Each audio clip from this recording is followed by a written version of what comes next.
ونبدأ حيث كشفت مصادر داعمة للانقلاب، مصادر صحفية، أن سلطات الانقلاب تدرس حاليا تعديلات دستورية تعزز صلاحيات قائد الانقلاب عبد الفتاح السيسي من خلال اعتماد النظام الرئاسي الكامل.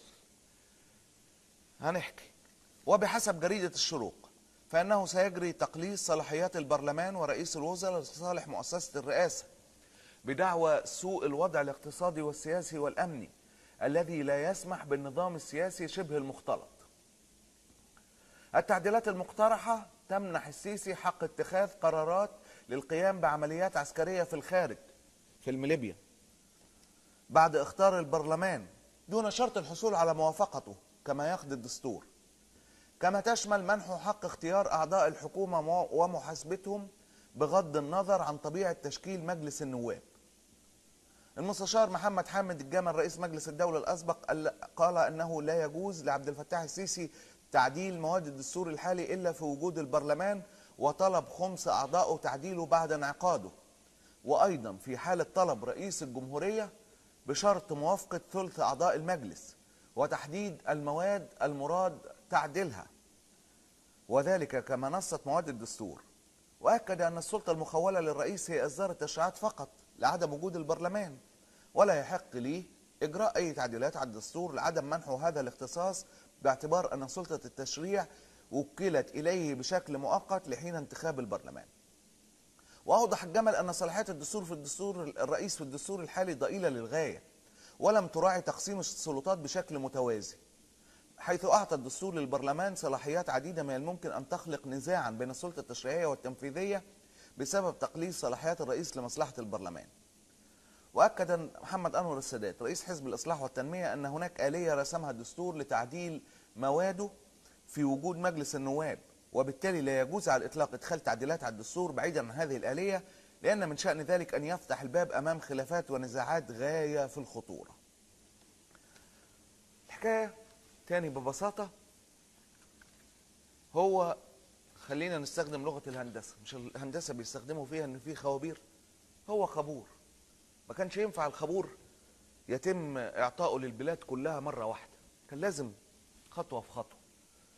هو ده الدستور اللي غنوا ورقصوا وفاكرين قدام اللجان وتسلم الايادي ويا جيش بلادي والمكايدة اللي حاصلة في البلد. ما هي بلد كيادة، بلدنا احنا كده ناس كيادين، ما نكذب على بعض، احنا كلنا عيله واحده، ما انتوا عارفين.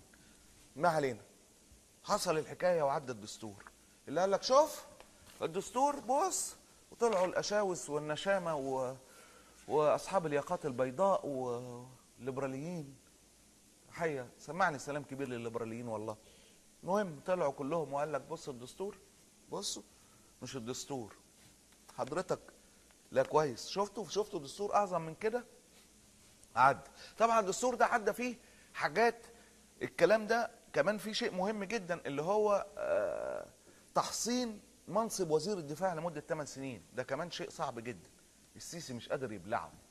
هو كان عامل القرار ده عشان لو هو لم حصل اي حاجة في الجو ومعرفش يوصل لرئيس فكان بيحصل مكان.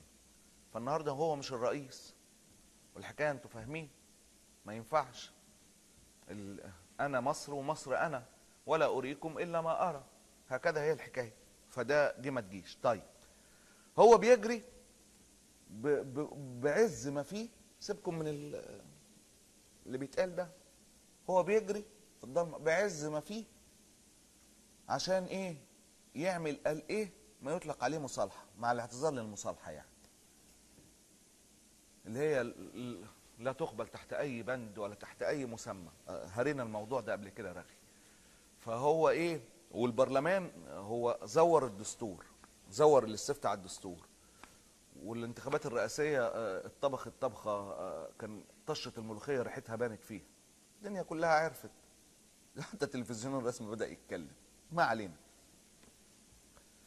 مش عارف ازاي ده اتصرف في التلفزيون الرسمي. ما هي ما هو في تلفزيونات مش لازم تبقى القناه الاولى عشان تلفزيون رسمي، في تلفزيونات اكتر من رسميه، خاصه لما تكون مواليه من الدول المواليه. المهم، فالنهارده هو بقى هيبقى مجلس الشعب الحكايه مش هتمشي كده. الحكايه في الحكم العسكري وفي الفكر العسكري، الحكايه عندنا، انا الوحيد اللي بفهم، وانا الوحيد اللي بفكر، وانا الوحيد اللي بخطط، وكلكم عبيد احساننا، وكلكم تسمعوا وتقولوا نعم وحاضر وامين، واللي ما يسمعش يستخدموا معاه الخابور بزياده. هي كده، هو كده، هكذا جوبل الحكم العسكري. فالوضع ده مش مناسب. الدستور بقى وسلطات وموازنه بين سلطات ومجلس الشعب وبتاع. يبقى اهم حاجه عشان ما تتوهوش مني، معلش اصل الحكايه محتاجه ايه، للاسف يعني، للاسف حضرتك مش هتسمع الكلام ده في حتت كتير للاسف. ولا انا ادعي فضل، كان نفسنا مصر كلها تتكلم، صدق او ما صدقش. ما كانش نفسي ان حضرتك تبقى ما بتسمعش الكلام ده، كان نفسي تظل البلد صحية ومصحصحة والدم يجري في عروقها. ما علينا، اهم حاجة تعديل تحصين منصب وزير الدفاع. تاني حاجة قرار الحرب. لا، عنده حرب، لازم يدوس. لما عمل الحكاية بتاعت هو والامارات واتفضحت موضع، لازم تبقى على المكشوف. مصر هتحارب على المكشوف. انت عندك ازمات منيله بنيله جوه ومش هتخرج منها، لانك لا تملك اي اليات انك تخرج منها. لانك عشان بس تشوف اول الطريق، بص تشوف اول الطريق بتاع ان البلد تعدي، وتبدا تشوف طريق انها تفوق، مش تفوق، تشوف طريق انها تفوق. محتاج عدل وحريه، والناس تبقى ايديها قدام بعض، وعلى قلب رجل واحد، وديمقراطيه. محتاج شغل كتير قوي. انت ما تملكش اي حاجه منه، ولن تملك اي حاجه منه. انما انت تملك حاجه واحده، العصايه. والعصايه عمرها ما مشي، واذا كان ممكن تمشي شويه مش هتمشي بعد 25 يناير. بنقول كده ومحدش راضي يصدق، ما علينا. فهو رايح لحرب، هيحارب، لازم يعمل له حاجه. الحرب دي ليها اسباب كتير. اولا زي ما قلنا برضو قبل كده، اللي هي الفرقيعه، نحن ذاهبون الى الحرب عشان ايه الحكايه، ولا يعلى صوت يعلو فوق صوت المعركه. واسكت يا كلب، انت بتتكلم، البلد بتحارب. وطلع انت حضرتك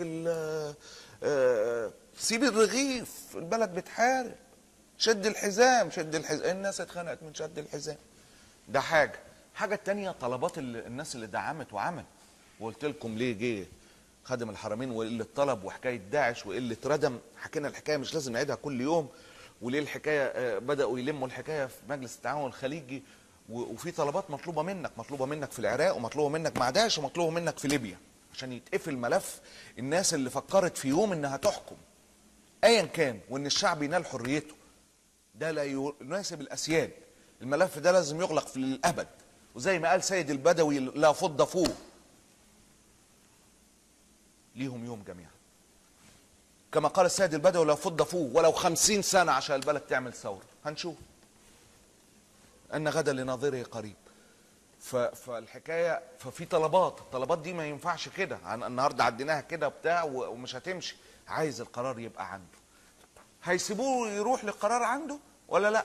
ادينا قاعدين وبنشوف، وهنتابع مع بعضينا. اتمنى اكون يعني قدرت ادي اطلاله سريعه، وهي سريعه والله، على اهم العناوين: عنوان الحرب، وعنوان تحصين